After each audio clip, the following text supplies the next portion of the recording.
的にチャレンジする女性たちを応援する MBA チアーズチャンネル、いよいよ始まりました。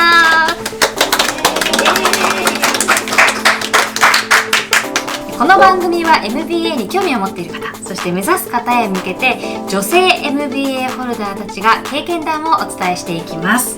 ということでMBA ホルダーの女性のみが出演するマニアックなチャンネルとなっております。どうぞよろしくお願いします。お願いします。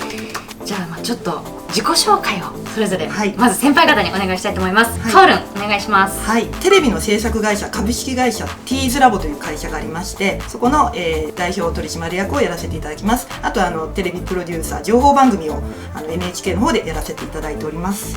実は一児の母でもあり、あとお酒も結構飲みます。それ大事なポイントね。はい、はい、お願いします。お願いします。ザ女社長ですからね、いろいろ意見聞きたいと思います。そしてリナお願いします。お願いします。私は京都出身で関西出身なんですけれども、大学院卒業して今は大手の IT 会社で勤務をしています。趣味はかき氷巡りなるほど。可愛い IT ギャル、今をときめく IT ギャルですからね。よろしくお願いします。そして私は今人材育成の会社をやっています。主に企業研修だとか全国を回ってセミナーをやったりしてるんですけども、あと2010年にミスインターナショナル日本代表を務めていたということから、今トータルビューティーディレクターとして日本代表の育成をしたり、モデルの子たちのウォーキングレッスンだったり、メンタルだったりのサポートというか指導もしております。そしてMBA にはまだ卒業してないのでホルダーとは言えないんですけれども、半年後のホルダーを目指して頑張っております。よろしくお願いします。よろしくお願いします。現役は忙しい。そうですね。本当忙しいのに収録に来てる。さっきから MBA ってワードが何度も飛び出してるけど、 MBA って一体何なの？ね、教えてよちょっと。誰ですか？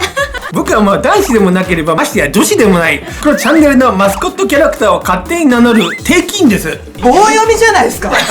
僕は皆さんと一緒に MBA について学んでいくから、これからもよろしくね。わかりました。よろしくお願いします。お願いします。そういうキャラクターがいるんですね。MBA というのはマスター・オブ・ビジネス・アドミニストレーションの略称です。日本では経営学修士と言われていて、その大学院の経営学修士課程を卒業すると得られる学位なんですけれども、実際その欧米では大手企業の CEO の約4割が MBA 出身者と言われているほど、そのビジネスに対する登竜門のような学位なんですね。経営学を専門的に学ぶんですよね。なんか難しそうだけど勉強する価値ありそうだね。結構ね、いろんな範囲で学びますもんね。経済学とか統計もやるし、ファイナンス数字系ももちろんやるし、マーケティング、人材マネジメント、そういうところを中心に学ってます、私たちはね。MBA ホルダーになってメリットってどういったところがありましたか？そうですね、私は直接例えば転職したりとかそういうわけではないの。自分の会社があるので大きく目立ってどうのっていうのはないんですけど、例えば異業種の人とすごい仲良くなって知り合いっていうか、もう年齢の垣根を越えてすごく仲良くなるスピードが速いで、卒業後もすごいコミュニケーション取ってるし、仕事の話とかももちろんあるので、やっぱ人脈が広がったっていうのが一番大きいですね、私は。はい。まず外的要因としては専門性を持った仕事に今つけているというところで、職業の環境が変わった点と、あと2点目が内部要因として自分の内面が実務にプラスしてアカデミックな内容を学ぶことによって自分の知識が増えて、それが自信に今つながっているので、環境と自分の中身で両方にMBA の効果はあるなと感じていて、意味がある学問かなというふうに私は感じています。じゃあ3人が MBA ホルダーを目指したきっかけって何かあったりするのかな？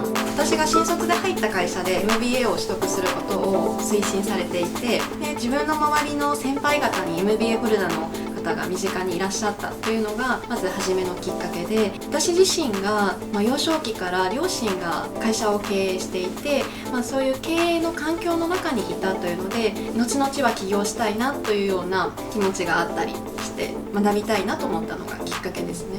いっちゃんはどうかな？私はもともとずっと芸能の仕事をしてて、就活もしてないし、新入社員も味わってないし、社会にちょっと遠いところにいたので、3年前に会社を建てたんですけど、何をどうしていいのかっていうその仕組みが全く分かんなくて、で純粋にこう学びたいっていう気持ちが一つと、でもう一つは、自分自身のビジョンに対して、それをもうちょっと大きく事業をして社会に貢献したいっていう思いと、あとは私みたいなタイプの人たちがそういう生き方もあるんだ、そういうキャリアもあるんだって背中をこう見せれるような自分自身がそういう存在になれたらいいなと思って入りました。カールンはどうなの？私も実際経営をやっていく中で今10年目に入ってるんですけど、3年目ぐらいの時も経営やるんで、例えばその財務のことしかり、投資しかり、 M&A しかり、こういろいろ直面するんですよね。でその時に意外とこう見えても二の足を踏んでしまったりするんで、やっぱちょっと勉強して自分自信をつけてから進みたいなっていう思いがあったので、3年目に1回やろうと思った時は子供ちっちゃくて通えなくて、やりたいと思ったのがその2年前、勢いですね。勢いで学ばさせていただいていきました。でなんで大学院を青学に選んだのかな？ MBA ホルダーの先輩が青学出身者の方が多くて、他の大学院も一応参考には入れていたんですけれども、青学がいいよと一押しされて青学に入りました。えっちゃんは？私は自分自身のスタイルに合っているところ、他の大学もたくさんあるんですけども、青学がいいなと第一印象で思って、そこからもう青学しか受験しないで受けました。青学しか受けなかったの？すごい一筋勝負カオルンは？私はぶっちゃけもう一個受けてるんですけど、立教受けてるんだけどと青学受けて、で先に立教合格来たけど、青学を選んだのは、カリキュラムももちろんすごい科目数多いじゃない、うちの学校。それもいいなと思ったし、立教も近いけど青学の方が近いよね。通いやすいっていうのはすごい重要で、時間ないから普段家事もしなきゃいけないし、仕事もあるし勉強もあるしってなったら、もうその通勤の時間っていうのが取れないので、やっぱり通いやすいっていうのを取らせていただきました。アクセスはだってピカイチですもんね。ピカイチ渋谷と表参道駅の間、一番こう賑わってるというか、どこにでも行ける中心部にありますもんね。その分終わってからその分終わってから勉強会という名のね飲み会が多くて大変でございますけど、すぐ帰ることはできませんけども。でもさ、入試の勉強とか大変だったんじゃないの？でもね、青学はこう筆記の試験があるわけじゃなくて、レポートを2つほど提出する、書類を揃えるっていうのがすごい大変だけどね。すごい大学の証明書とか卒業証明書、あと推薦状しかり、周りの方にいただいたりとか。私の場合は、学校ってフルタイムとフレックスタイムがあるんですよね。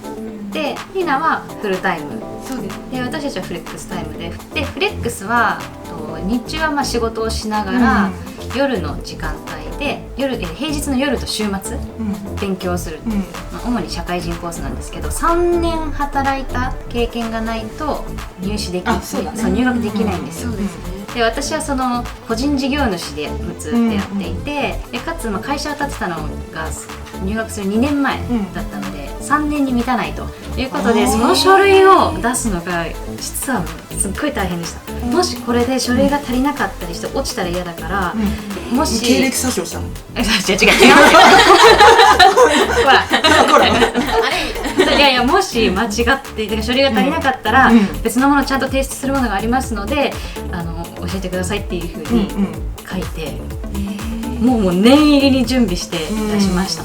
私みたいなケース少ないと思うんですけど、でも怖いじゃないですか。自分がちょっとミスしたから1年入れませんでしたってなっちゃうと、多分テンション下がって、確かにまだ行かなくなっちゃう、可能性の方が高いじゃないですか。勢いなんで。でもさ、いろいろお金がちょっとかかりそうで、その辺はどうだったのかな？かかる。卒業まで。青学って高いんだよね。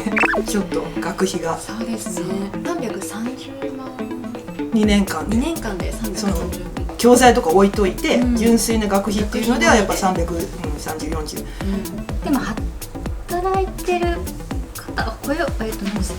給付金が出るから、その98万だから返ってくる人は返ってくるよね。そう、半分もいかないか。半はいかないけど、まあでかい。教育給付金、私たちは入ってこないっていう。辛い。雇用保険じゃないと入ってこない。もしかしてと思ってハローワーク行きました。私もしかしてと思ってハローワーク出ました。経営者はちょっと入ってこないですけど、会社員の人たちは皆さん給付金が出ます。どうですか？卒業して上がってますか？少しお、少しすごい。でもまあ下がる人は聞いたことないよね。そうですね、基本的にはそのステップアップしてるとは思いますけどね。お話聞いててなんとなくすごく興味をなんと持ってきたんだけどさ、今後は項目ごとに実例を上げながら NTA チアーズの個性的な持論を聞いていきたいんだけど、そういうのもちょっとこれから企画考えてもいいかな？もちろんです。もちろんです。もちろん。テレビを見てる皆さんもぜひこのチャンネルに登録お願いしますね。お楽しみに。お願いします。お願いします。